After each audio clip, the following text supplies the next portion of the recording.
Takže vítám vás u dnešního videa a z první díl z modovaného Minecraftu. Já doufám, že se vám bude líbit. Už zapadá slunko, kvůli tomu, že jsem řešil problémy s technikou, tak já to nebudu zdržovat a jdeme rovnou natěžit nějaké suroviny nezbytné a získat kamenný klumpač. Kamenné vybavení, tak zatím cus. Takže už jsem trošku vybavení získal a já dřív než tady nějaký mobové mě za to, tak rovnou se vydáme na tady tuhle loď. Tam je ještě nějaká převrácená. Ale podíváme se semka. Snad sekera bude stačit. Co je tam to? Takže mezi tím, co tady řeším technické problémy, tak dejte like a odběr. Tak a za chvilku se vidíme. První problém je tamto.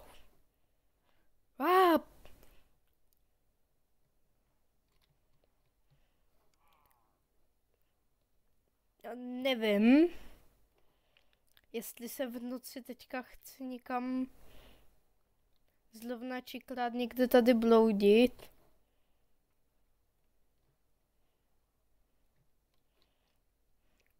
Ale hodilo by se nějaký zničený portál, vesnice, cokoliv.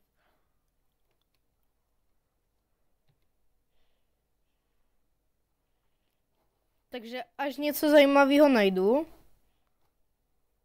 tak se ozvu. Takže lidi, já se vám tady zase hlásím. A tady je nějaký dobrý barák. Tyjo, snad v něm bude postel. Kvůli tomu, že to Ne, to je zase nějaká sushi restaurace. My chceme postel. No. Bug of leash, no. Vyzva.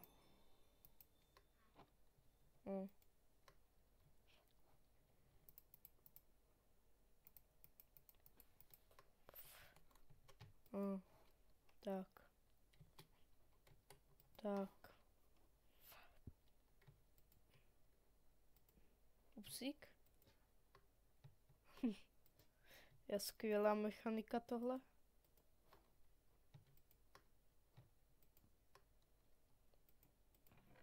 No, tady nic není. Až tak dobrýho ve Českách. My chceme postel.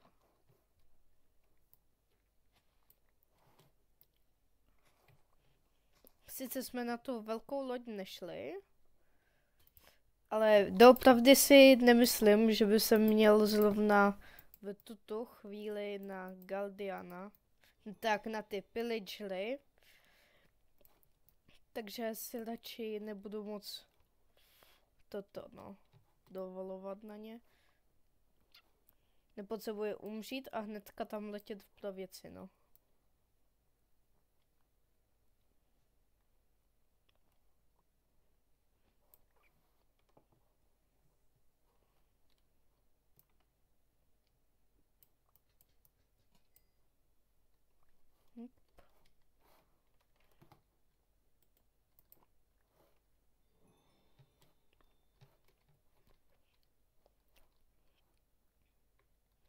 Vyloutil jsem budovu a nic. Tak až tak moc užitečného, jenom sushi.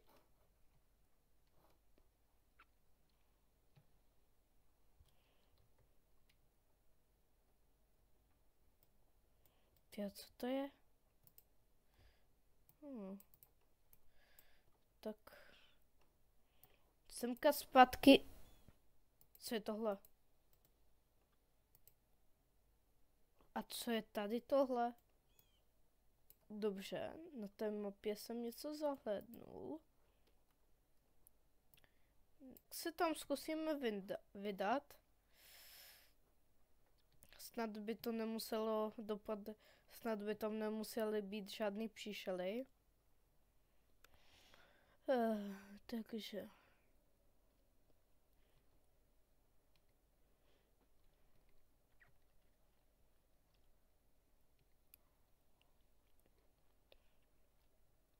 Kvůli tomu, že nemáme ještě tak dobrý vybavení na to, aby jsme tam někde pobíhali mezi monstrama,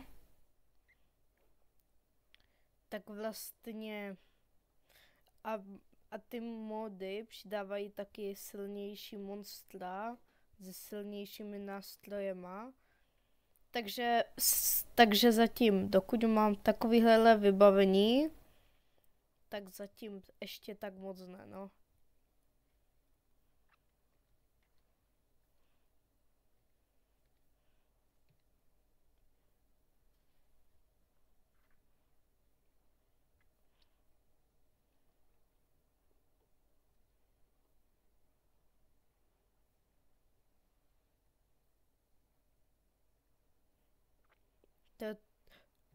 Ocean Monument.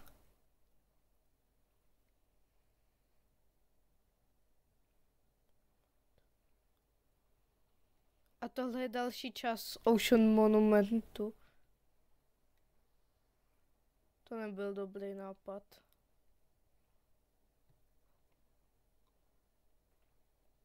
Dobře, tak alespoň omlknu tamto. Tam by snad žádný nebezpečí nemuselo být. Takže to omlknu. To vypadá jako ta pilitčelská věž.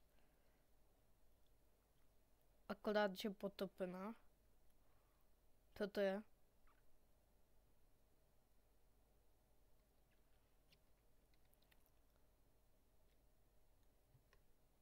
Dobře.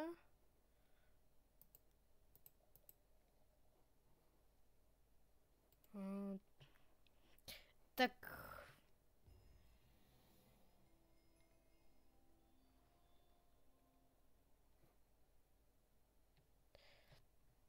Tyjo.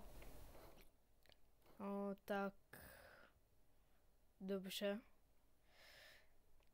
Ale vážně, to není žádná sranda. Oni vážně mají extrémně... Ono se to na první pohled nezdá. Ale všechny ty mobové v této hře jsou docela hodně silnější, takže se jim snažím obzvlášť vyhýbat, dokud nemám alespoň ironové vybavení, sekerku, meč, cokoliv. Sice líč asi ne, ale prostě je lepší mít jistotu. Tak se vydám na průzkum a po nějaké době se vám ozvu. Já mám takovouhle smůlu. Kámo, tohle...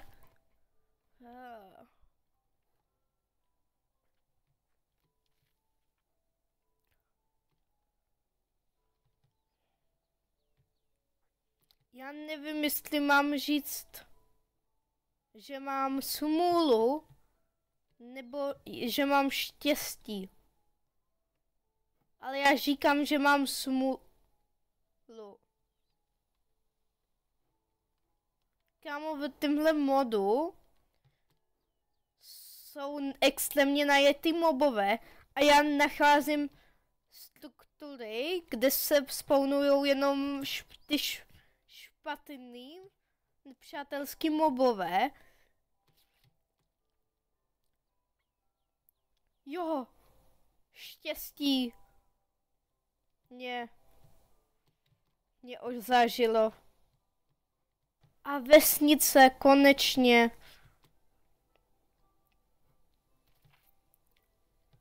Kovárna. Nebo co to je? No, kovárna, no, asi, nevím, co je tady. Prostě, jednodušeně, až najdu Waystone nebo speciální věc, tak se vám ozvu.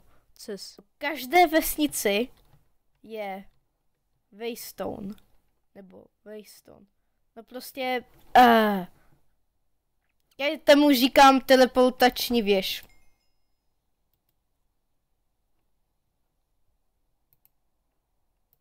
Tak si to přejmenujeme.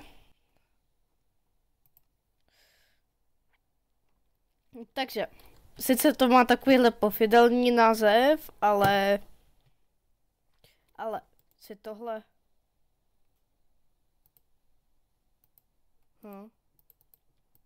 Já jsem si to vzal, to jsem nechtěl. Co to... Já to chci vrátit. Dobře. Au.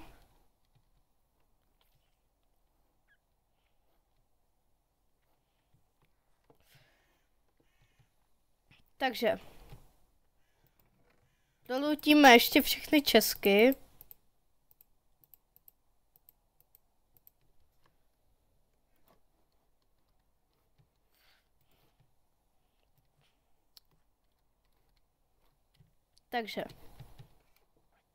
Takže, no. Tak, už zase. Golem. Jo, a jak říkám, že jsou všichni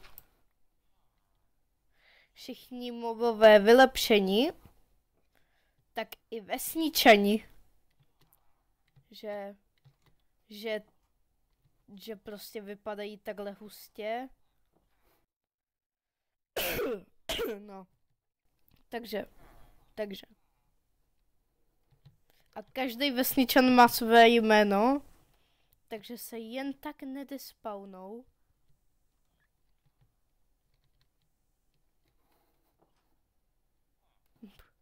To je skvělý mod. Tady v každé vesnici je tohle se zvonem. Prostě to tady přidává tolik nových věcích. Au, už zase.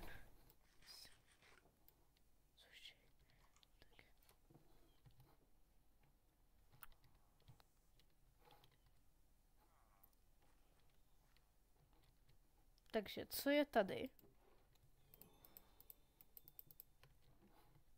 Bucket s vodou se bude rozhodně hodit.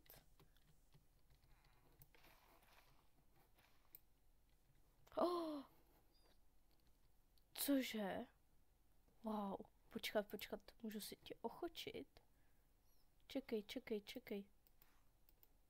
Já si tě chci ochočit.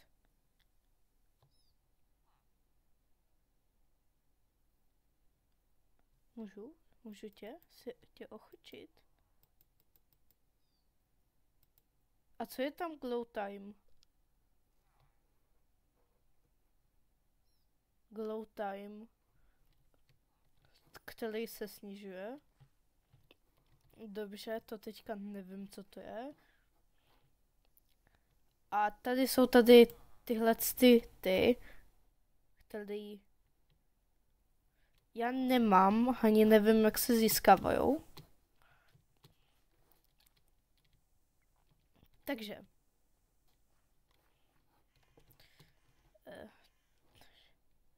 Já bych zašel někam semka do budovy.